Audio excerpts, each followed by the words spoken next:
The purpose of this podcast is simple.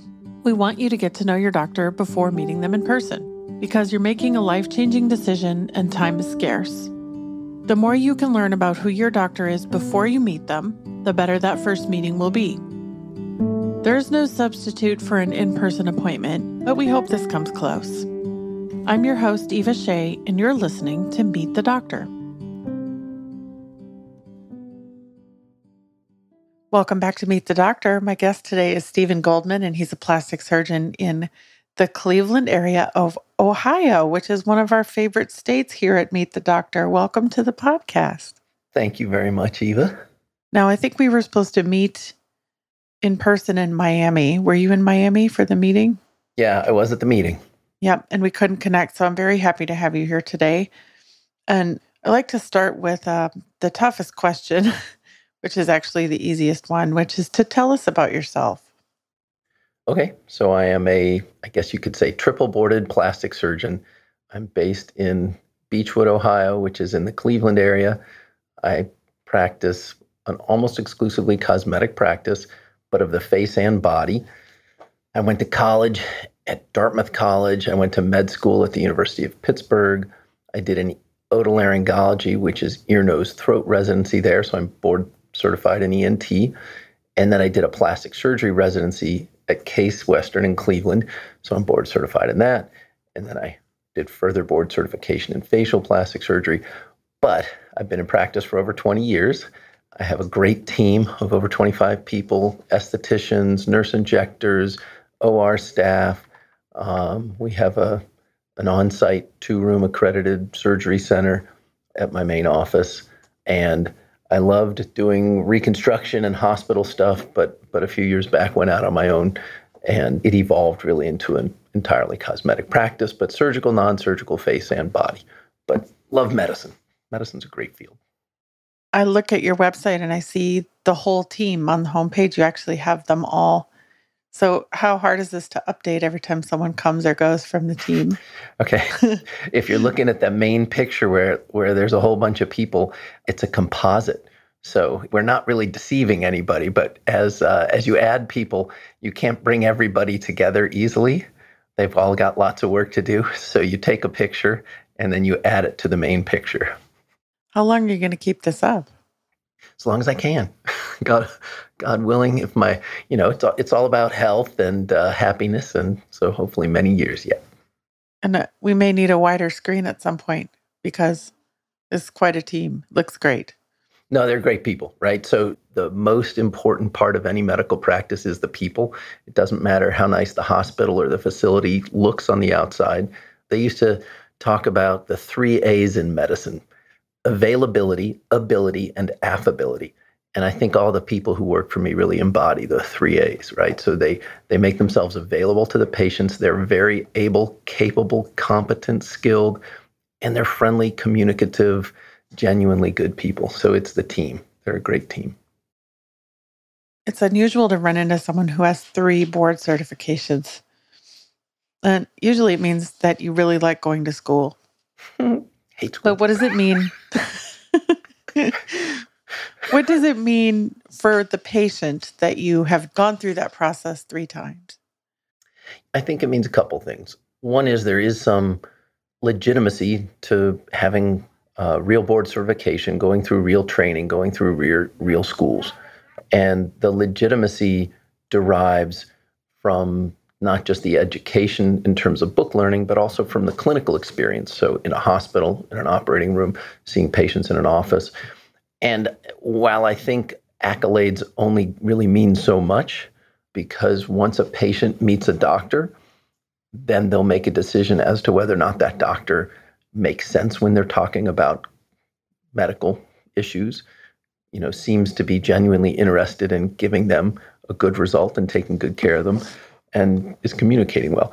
But honestly, that's just a foundation, right? So 3 boards, I think, show that you have a legitimate foundation. But I think in reality, patients care more about your recent history. What are your results? What's your reputation? Who do you keep around you? So if a doctor's a great doctor, but their staff, isn't responsive or their website is out of date, then it calls into question their executive functioning, their organizational skills, right? So I think recent history matters more than the boards and the education, but for sure the boards and the education are very important. It's well said. We as consumers do not have the skills to evaluate surgeons for their surgical skills, so we end up substituting things that we do understand, which are things like the staff, which isn't always fair to the doctor that we're judging you by the people who represent you.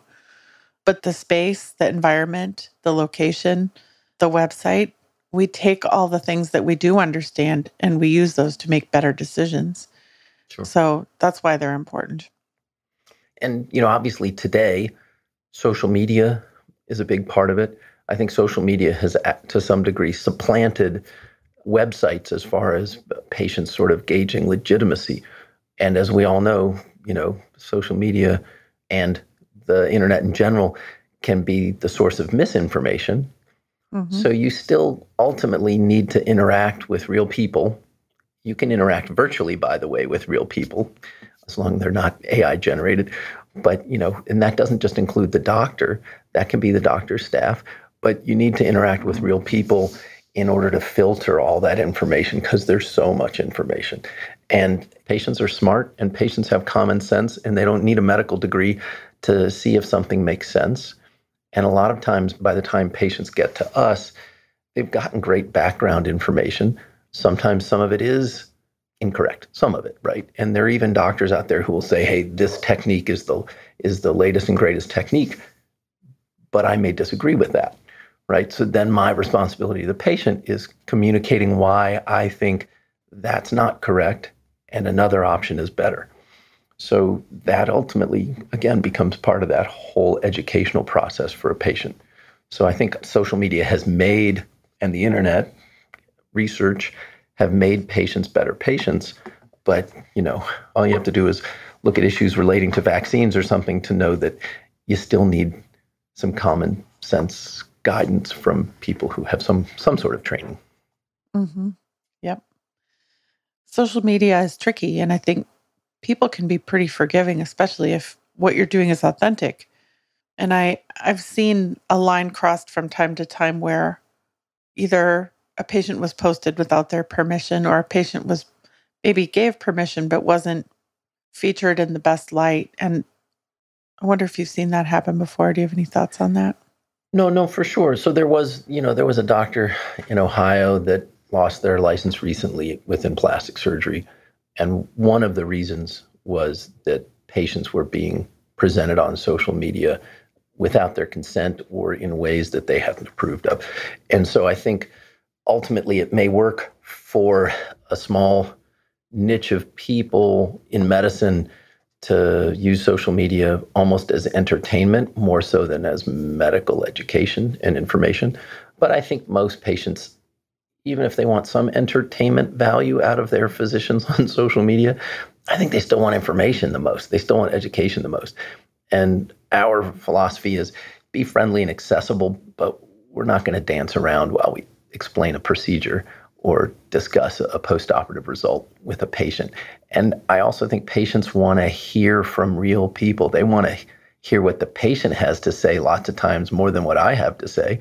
So if somebody's a month out of a rhinoplasty and they're in our office and they've agreed to do a video to post, I probably don't do a good enough job letting them speak more than me, because patients really want to hear what their experience was like. And they want to see their results. Definitely. Now, how are your dancing skills? Yeah, I grew up in Chicago, so they're pretty good. Is that something people learn in Chicago? No, I don't know. So it's something that my staff really doesn't get to appreciate from me that much, but I think they're pretty good. I think we could arrange something. Yeah, well, maybe down the road. You have more training in the face than just about anyone I've ever spoken to. And probably 20 years of experience on top of the training. Are you still focused on face procedures and nose procedures? Yeah. What I enjoy about my practice, and perhaps being in Cleveland versus, Manhattan, I can focus on cosmetic surgery and the principles that apply to a rhinoplasty or a facelift overlap and are sometimes the same as the principles that apply to a tummy tuck or a breast lift. So by focusing on cosmetic surgery, I can do face and body, and I definitely focus on the face, especially rhinoplasty and facelifts. And many of my well-trained colleagues who just work on the head and neck will do both reconstruction and cosmetic work, as I used to do. But I think by focusing on cosmetic procedures, I can do face and body and get a lot of benefit out of kind of learning from the different procedures what I can apply to optimizing my procedure in any part of the body. Is there anything that you don't do? So, I do think you want to focus on certain things. So, like, I'll do gluteal augmentation, but it's not a focus. I don't do a lot of that. At this point, I don't really do any facial trauma and stuff anymore. I've done a lot of facial trauma and a lot of breast cancer reconstruction in my career, and I love doing those things, but I don't really do those anymore. If an existing patient ran into an issue and had a facial trauma, they could still reach out to you, though. Yeah, that's the basic connection now, is that if somebody who's either an existing patient or a friend or family member, then they'll reach us through those kind of routes. And then I'm happy to help them if I can. What made you want to be a plastic surgeon? So, I went into medicine trying to keep an open mind, but thinking that I might want to do something in surgery, knowing that I definitely wanted to interact with patients and not be like nothing wrong with being a radiologist or a pathologist, but I wanted to interact with patients. And so by the end of medical school, I liked ear, nose, throat, head and neck because the anatomy was complex, the technology was really cool instrumentation, and there was a variety, ears, ear surgery, pediatric surgery, nasal surgery, cancer surgery. There's even immunology and neurology in there. So by the time I was done with my ENT training, I gravitated toward the plastic surgery, both reconstructive and aesthetic procedures in the face. And as I looked at pursuing that, the options were to either stay in the head and neck or do plastics in the whole body and the head and neck. And I just felt like I didn't want to be limited to above the collarbones. So I did a second residency, but I still wanted to focus on facial stuff. So I also ultimately got board certified in facial plastics. But now probably facelifts, rhinoplasty, anything breast, and tummy tucks are probably my four main niches. But I feel like a variety keeps our brains young and plastic. So I like doing a lot of different things, including non-surgical stuff. Isn't a residency like 5 years? So ENT was 5, plastics was 2. And at that time, you had the option of going right out of medical school or to plastics or from another residency like ENT to plastics. That still exists, but most plastics residents go out of medical school and do 6 years now. Got it. It's a long time. So you were saying you even like to do non-surgical, and I recently have landed myself on the idea that probably just going to let facial plastic surgeons do my Botox and injectables in the future. So, it is interesting because if you look at anything except surgery within the cosmetic field, there's been a huge proliferation of medical spas. And there are constantly articles that come out to discuss whether or not, these are legitimate. And I think many of them are good people running them and involved. But there's a huge range of the degree of supervision by actual physicians. And it used to be a debate of like whether or not you'd have a facial plastic surgeon or a plastic surgeon or maybe an oculoplastic surgeon or a dermatologist do injections. Now it's like the debate is, do you do it in a strip mall with a nurse or do you do it in a doctor's office? So I have a PA, a nurse practitioner, and 2 nurses, all of who do injections, and they all do a great job. And I think the reason they do a very nice job is because they're well trained by me, and we get them all sorts of other opportunities to get education and training, and they educate each other. So and I learn from them the same way they learn from me as soon as they get good. But because they're adequately trained, and that includes a sort of surgical mentality, right? Watching out for complications, being really thorough with analysis, not overdoing it. There are all sorts of, along with these questions of what is the degree of supervision in certain spas out there, because again, some are well supervised, some are not, is the way Madonna looks today, is that aesthetic or not? Yeah, whose fault is that? Well, and there are people who cry misogyny, and I think you can just ask without picking on anybody, even if they're a celebrity, you can ask, what is the standard of beauty? And for sure, there is not one standard of beauty. And there's all sorts of variation in terms of individual variation, ethnic variation, personal choice variation, age variation, right? So there is no one standard of beauty. But I don't think, I think the average person doesn't want to look conspicuous or what is normal. There's no normal, but they don't want to look weird, right? The average person wants That's to. what's wrong with Madonna. She looks weird. It's not just her face, it's her hair and those weird braids and her clothing. And I think what made it even worse was that 10 or 15 years ago, she looked gorgeous. And we all were debating whether she was using Sculptra 15 years ago because her face looked so great. Well, without picking on any one person, it brings up age, right? There are people who look great at a certain age, and then as they age, they don't age well. And part of a good physician's responsibility, whether you're a plastic surgeon or whether you're an injector, is really trying to make someone look aesthetic. And part of that is trying to make them look youthful. But if you do too much, paradoxically, you start making people look old. If somebody has a tight facelift at a young age, they're going to look older than they were before the facelift because they look like they've had a facelift instead of just looking refreshed, right? So, and the same is true of fillers. You pump somebody up with so many fillers that everybody knows that they have fillers in their face, whether or not they're consciously aware of it, they know that look, then that person paradoxically looks older, not younger. So, that's part of the training that whether it's nurses or PAs or nurse practitioners or me in the office, you really want everybody to have that kind of perspective. It's part surgical, it's part aesthetic, it's part ethical. What's your advice to us about how we can avoid ending up in that situation?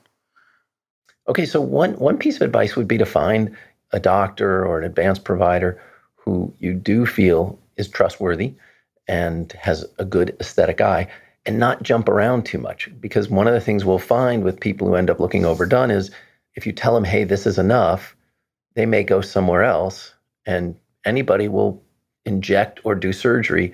There's always somebody who will do it for money, right? So not jumping around is often a good way to be consistent and have a good aesthetic look over time. And then the other piece of advice would be not to lose the forest for the trees, right? Not to, hey, I'm going to fill up my cheek because I see a wrinkle under my eye, right? So fill up the cheek, sure, but don't overfill it because the wrinkle hasn't gone away completely.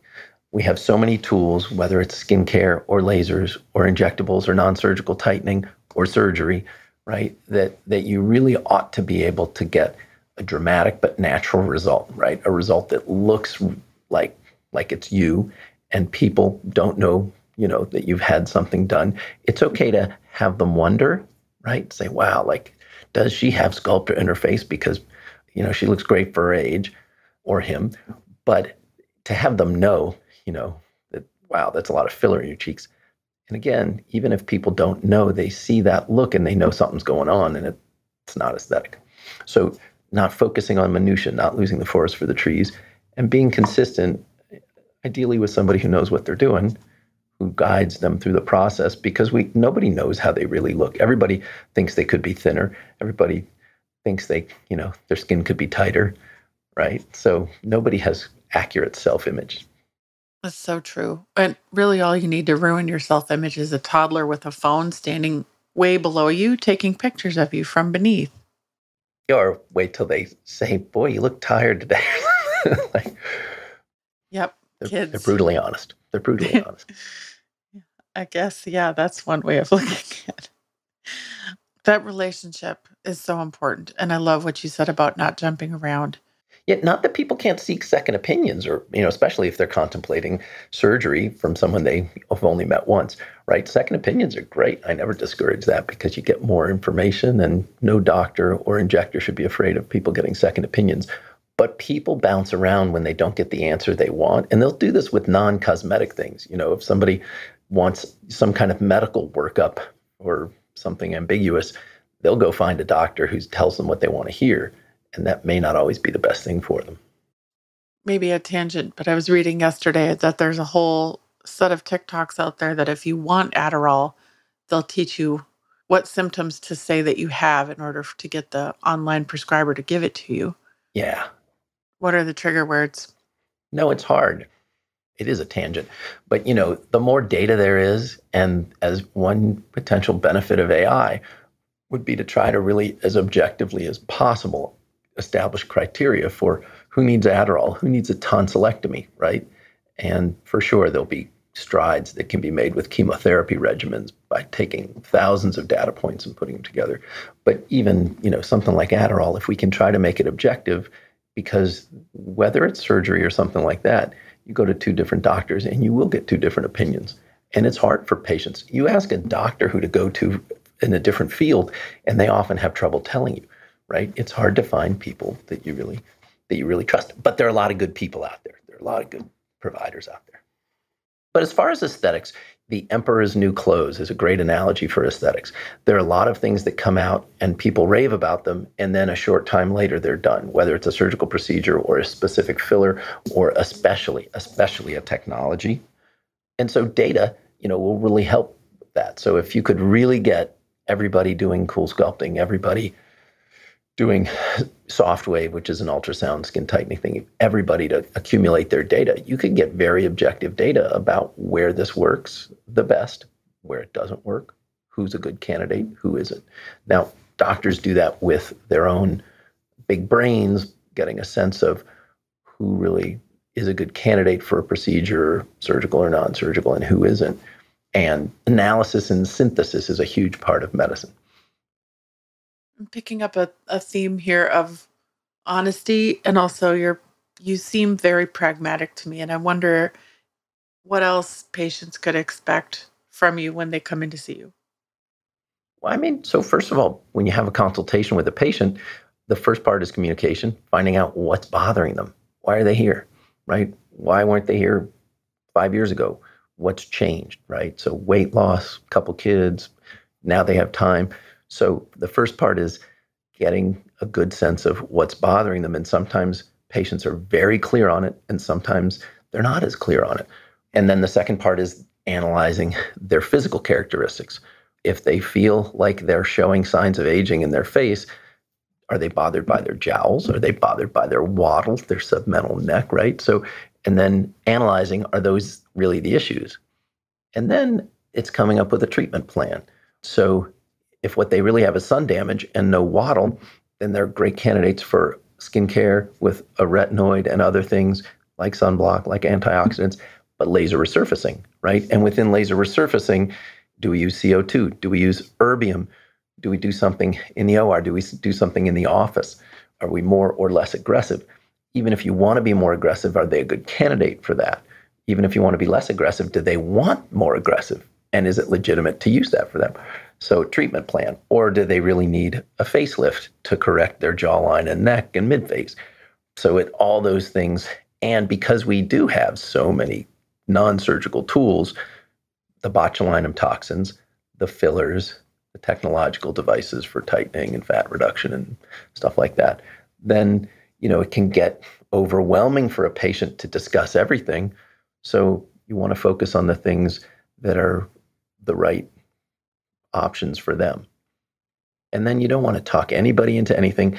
Like especially if it's surgical, they have to be decisive. They have to want it, right? If they're not sure, then try less aggressive things and see how they respond to that first. But a lot of analysis goes into getting a good result, not just the technical execution of the procedure. Is there anything you wish patients knew before they came to see you? We could do a better job always of getting them information before they come to see us, right? So one of my aspirations that I never quite really get done enough is putting out educational material for the patients so that they can learn about the options. Because there are times when patients come in and they've done their homework and they pretty much know what they want and they're accurate about choosing what they need. So that's probably what I would do more. And of course, to keep growing, because we need a bigger picture of all the staff. Right. That's right. Wider monitor. Yeah. What do you like to do when you're not at work? So I'm big on family, right? So I have 4 kids, 2 dogs, a boss at home who's nice to everybody else, but she's really hard on me. No, I'm just teasing. No, so I love doing stuff with my kids, who only one is still in high school, and the dogs are not well behaved and they're a lot of fun. So you've launched 3 of them, and are they all still around home? No, so only one is still in Ohio right now, and he's got one more year of high school. So we're trying to get him to skip that so we can have peace and quiet. No, he's a good kid.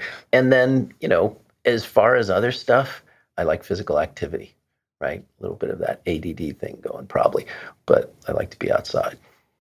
Any plans to go back to school for anything? Nope. No, so school, I joke that I hate school. I honestly think there's too much school. I think we're making doctors spend too many years in school, and not just doctors, pretty much everybody. I think if you look at college, right, like, why do we do it like that? I'm not sure we should be doing it like that. I think public service should be part of the process of going from childhood to adulthood. And I think that would save people money. It would give them life experiences that would help them make better career decisions, but also help improve the world a little bit. So school is absolutely valuable, and education is critical, and everybody should be literate, and everybody should be well read. And play outside. Yeah, but I'm not sure if school hasn't been overemphasized. It's too much of a hurdle, right? And we're having kids stay in school too long. Yeah. That's not plastic surgery information, though. We digress, but it's fun to digress. It's fun to get to know you a little bit too. Sure, I appreciate that. Any sports teams that you love there in the Cleveland area? So I did grow up in Chicago, so I have a little bit of loyalty to like the Cubs, but I really like the Guardians, which is the Cleveland's baseball team now. And I really like the Cavaliers. They're a lot of fun to watch. And the Browns, I still probably do more Bears than Browns. Actually, I was in Pittsburgh for 9 years training, so I'm probably more of a Steelers fan than any other football team. But I think people should do sports, not just watch sports, right? Like, they should get out there. And it doesn't have to be necessarily even like playing football. They should be out there in the woods, hiking and stuff. Tell me your favorite thing about Ohio. The people. I was just talking to somebody whose neighbor just moved here from a big city, and she had to get used to like waving to her neighbors. But now she really likes how people say hello to each other. I got out of my car this morning, and my neighbor was getting into his car, and we had a pleasant little chit chat and both went off to work like in the movies. But I think it's hilarious because people think, like, even when I was in college, people thought that Chicago was full of people walking around in overalls, right? My daughter's in Philadelphia, and like people are like, like, just picture all of Ohio, including the bigger cities, being farmland, right? Like 2% of America is farmers now. It used to be like whatever it was during the Revolutionary War, 90%. Yeah. But so it's just funny because people do think of Ohio as like, it's all farms, and we love farms. I love hiring anybody who grew up on a farm from whatever state they grew up, because they all know how to work hard. But no, Ohio's mostly cities, just like every state. If somebody's listening today and they want to come see you, where should they look for you online? Our website is drgoldman.com. So, www.drgoldman.com. That's probably the easiest way to start. And from there, phone numbers, contact forms. But we love virtual consults. Honestly, virtual consults are a totally legitimate way to initiate the plastic surgery process. So I do think if somebody comes from out of town for surgery, the hardest part of that is long-term follow-up. And I'm not a big fan of assembly line plastic surgery. These strip mall places in Florida and California have been regulated heavily by the states because of complications. And I'm really not a fan of people leaving the country for plastic surgery, not just because of I don't think it's a big percentage of people, so it's not competition. I just worry about complications. But at any rate, hit the website, and virtual consults are a great way to go. I will make sure I link that in the show notes, and I really appreciate you taking the time to share yourself with us today. Thank you, Eva. If you're considering making an appointment or are on your way to meet this doctor, be sure to let them know you heard them on the Meet the Doctor podcast. Check the show notes for links, including the doctor's website and Instagram, to learn more. Are you a doctor, or do you know a doctor who'd like to be on the Meet the Doctor podcast? Book your free recording session at meetthedoctorpodcast.com. Meet the Doctor is made with love in Austin, Texas, and is a production of The Axis, TheAxis.io.